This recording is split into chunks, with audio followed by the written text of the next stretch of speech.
베델에 한 늙은 선지자가 살더니 그의 아들들이 와서 이날에 하나님의 사람이 이 베델에서 행한 모든 일을 그에게 말하고 또 그가 왕에게 드린 말씀도 그들의 아버지에게 말한지라. 그들의 아버지가 그들에게 이르되 그가 어디 길로 가더냐 하니 그의 아들들이 유다에서부터 온 하나님의 사람의 간 길을 보았습니다. 그가 그의 아들들에게 이르되 나를 위하여 나귀의 안장을 지우라. 그들이 나귀의 안장을 지우니 그가 타고 하나님의 사람을 뒤따라가서 상수리 나무 아래에 앉은 것을 보고 이르되 그대가 유다에서 온 하나님의 사람이냐? 대답하되 그러하다. 그가 그 사람에게 이르되 나와 함께 집으로 가서 떡을 먹으라.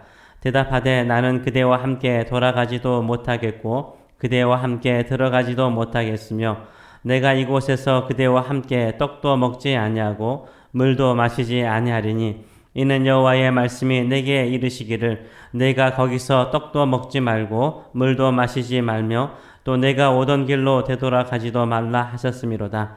그가 그 사람에게 이르되 나도 그대와 같은 선지자라. 천사가 여호와의 말씀으로 내게 이르시기를 그를 내 집으로 데리고 들어가서 그에게 떡을 먹이고 물을 마시게 하라 하셨느니라 하니 이는 그 사람을 속임이라. 이에 그 사람이 그와 함께 돌아가서 그의 집에서 떡을 먹으며 물을 마시니라. 그들이 상 앞에 앉아 있을 때 여호와의 말씀이 그 사람을 데려온 선지자에게 임하니 그가 유다에서부터 온 하나님의 사람을 향하여 외쳐 이르되 여호와의 말씀에 내가 여호와의 말씀을 어기며 내 하나님 여호와께서 내게 내리신 명령을 지키지 아니하고 돌아와서 여호와가 너더러 떡도 먹지 말고 물도 마시지 말라 하신 곳에서 떡을 먹고 물을 마셨으니 내 시체가 내 조상들의 묘실에 들어가지 못하리라 하셨느니라 하니라.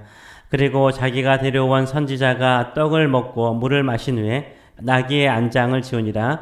이에 그 사람이 가더니 사자가 길에서 그를 만나 물어 죽이매 그의 사체가 길에 버려진 바 되니 나귀는 그 곁에 서 있고 사자도 그 시체 곁에 서 있더라. 지나가는 사람들이 길에 버린 시체와 그 시체 곁에 선 사자를 보고 그 늙은 선지자가 사는 성읍에 가서 말한지라. 그 사람을 길에서 데리고 돌아간 선지자가 듣고 말하되 이는 여호와의 말씀을 어긴 하나님의 사람이로다.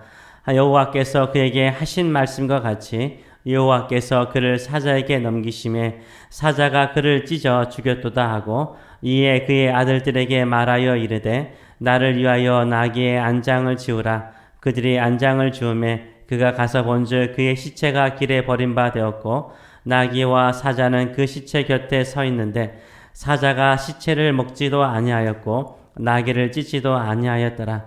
늙은 선지자가 하나님의 사람의 시체를 들어 나귀에 실어 가지고 돌아와 자기 성읍으로 들어가서 슬피 울며 장사하되 곧 그의 시체를 자기의 묘실에 두고 오라 내 형제여 하며 그를 위하여 슬피 우니라.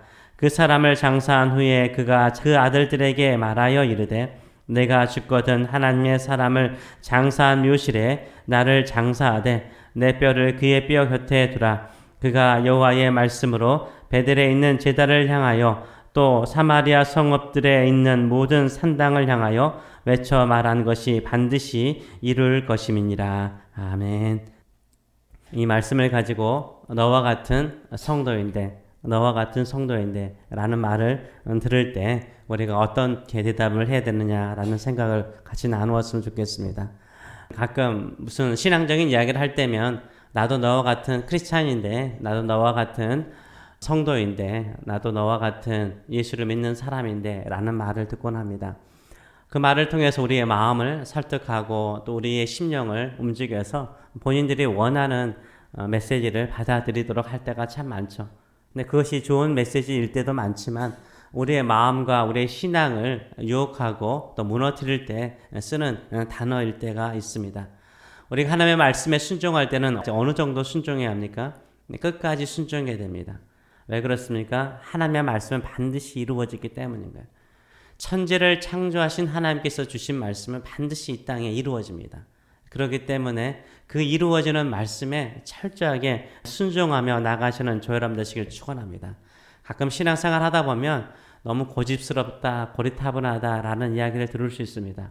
어디에서 이런 고리타분하다, 고집스럽다라는 말을 들어야 됩니까? 일상의 삶에서 고집스럽다, 뭐 그런 거 하나 지키는데 고집스럽다 이런 말보다는 하나님의 말씀을 지키는 데 있어서 고집스럽다라는 말씀을 듣는 저 여러분 되시길 축원합니다. 하나님의 말씀은 고집스럽게 순종해야 됩니다. 그래야만 우리의 인생을 복되게 만들고 하나님의 뜻이 온전하게 이루어지는 것입니다. 사람의 뜻은 반드시 무너집니다. 사람의 계획은 반드시 무너집니다. 사람이 세운 제단은 반드시 무너집니다. 하나님의 말씀은 반드시 이루어지고 완성되어지는 줄 믿습니다. 유다에서 올라온 선지자가 있었습니다. 이 선지자는 하나님의 말씀으로 말미암아 하나님의 말씀 때문에 유다에서 북이스라엘 베델까지 올라왔습니다. 그리고 베델의 제단을 향하여서 외쳤죠. 뭐라고 말했습니까? 다윗 집안의 요시야라는 사람이 일어나서 아들이 태어나서 베델 제단을 사람의 뼈로 아주 불결하게 만들어서 이 제단을 심판할 것이다 라고 이야기를 했습니다. 이 이야기는요 몇 년 만에 이루어지죠. 300년 후에 진짜 요시야라는 이름을 가진 남유다 왕이 태어납니다. 그리고 말씀대로 이루어지는 것을 보여주고 있습니다. 이때 이 유다에서 올라온 선지자, 그냥 유다 선지자라 그러겠습니다. 유다에서 올라온 유다 선지자는요, 하나님께서 특별히 네가 그 하나님의 말씀이 이루어지는 것을 선포하고 난 다음에 지켜야 될 하나님의 말씀이 있었습니다. 바로 9절의 말씀이었는데요. 이는 곧 여호와의 말씀이 내게 명령하여 이르시기를 떡도 먹지도 말며 물도 마시지 말고 왔던 길로 되돌아가지 말라. 이 말씀이 계속해서 오늘 본문에도 한 대여섯 번 나오지 않습니까? 하나님께서 그 말씀이 하나님의 말씀이기 때문에 그 말씀을 전달하는 도구로 쓰임받는 이 유다 선지자도 어떻게 하라고요? 먹지도 말고 마시지도 말고 가던 길로 되돌아오지도 말고 다른 길로 되돌아오라라고 주께서 말씀하셨습니다. 첫 번째 유혹이 있었죠. 이 제단에서 선포하고 난 다음에 여로보암의 팔이 굳어지죠. 저놈 잡아라 라고 손을 뻗었다가 그 손이 마비가 돼요. 근데 이 선지자가 기도하자 이 마비가 풀리는 거죠. 이것을 보고 난 다음에 여로보암이 이 유다 선지자에게 하는 말이 무엇이었습니까? 우리 집에 가서 궁궐에 가서 좀 먹고 마시자. 그리고 내가 너에게 선물을 주겠다라고 이야기를 하죠. 이때 이 유다에서 올라온 선지자가 그것을 거절하죠. 하나님께서 명령하시기를 떡도 먹지도 말고 물도 마시지 말고 오던 길로 되돌아오지도 말라라고 말씀하셨다라고 그 유혹을 물리칩니다. 그래서 계속해서 가는데요. 이때 이 베델에 있는 한 늙은 선지자가 있었습니다. 이 소식을 아들들에게 듣죠. 그리고 난 다음에 나귀의 안장을 지우고 이 상수리 나무 아래 쉬고 있는 유다에서 올라온 선지자에게 찾아오죠. 말하기를 우리 집에 가서 좀 먹자 이렇게 말하니까는 이 선지자가 똑같은 이 유다에서 올라온 선지자가 똑같은 말을 하죠. 이 늙은 이 베델의 선지자가 말하기를 뭐라고 말합니까? 나도 너와 같은 선지자라고 말해요. 나도 너와 같은 선지자라고 말하는 거예요. 그러니까 이게 안심이 되는 거죠. 나도 너와 같은 선지자라고 말하니까 안심이 되어서 어떻게 합니까? 베델의 늙은 선지자를 따라가게 되죠.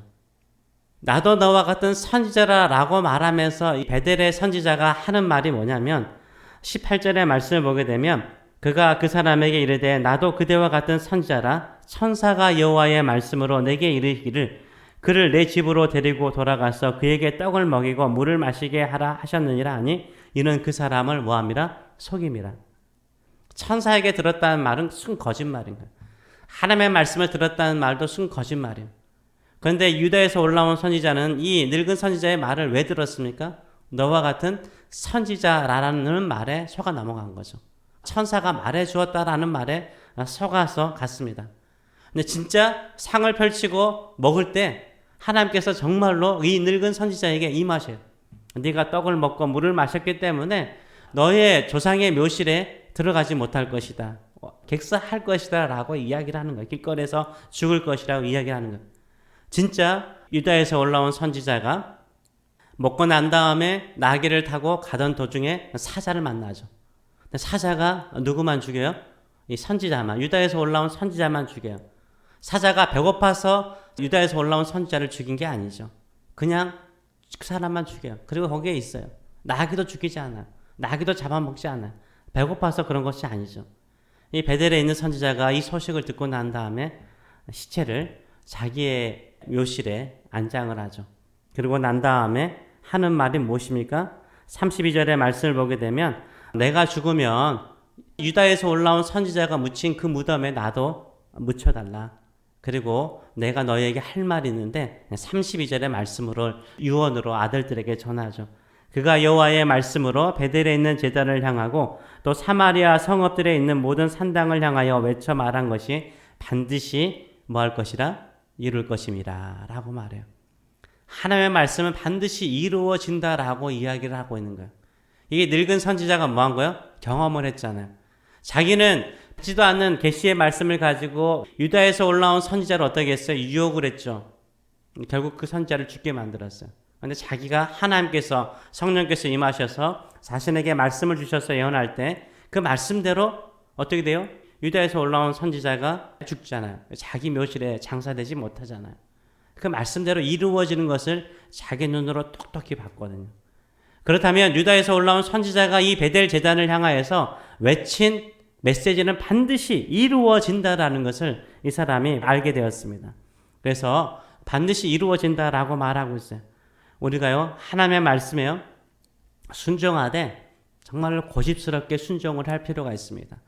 근데 우리가 하나님의 말씀대로 살고자 할 때 우리를 유혹하는 것이 뭘까요? 이상하게요, 우리를 무너뜨리는 것이 뭐냐면 우리 가까이 있는 사람일 때가 참 많아요. 교회 다니는 사람이 우리가 철저하게 하나님의 말씀대로 살고자 하는 것을 무너뜨릴 때가 많아요. 유다에서 온 선지자는요, 여러 번 왕조차 요청했던 우리 집에 가서 같이 먹자라는 이 요청을 거절했잖아요. 그런데 너와 같은 선지자라는 말을 듣고 그대로 속아 넘어가는 것을 보여주고 있습니다. 뭐 남자들 같은 경우 한국에서 그런 경우 있잖아요. 술을 먹지 않고 있으면 나도 교회 다니는 사람이야 이렇게 유혹하잖아요.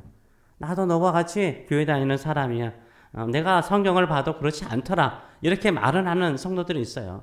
그래서 술을 먹게 만들거나 뭐 담배를 피더라도 한 대 피워 괜찮아. 마음의 평안함을 줘. 이렇게 유혹하는 경우도 많고 또 나쁜 짓을 하는 것도 이렇게 성도들은 괜찮아. 죄 지어도 하나님이 다 용서하셔. 이러면서 유혹할 때가 많아요.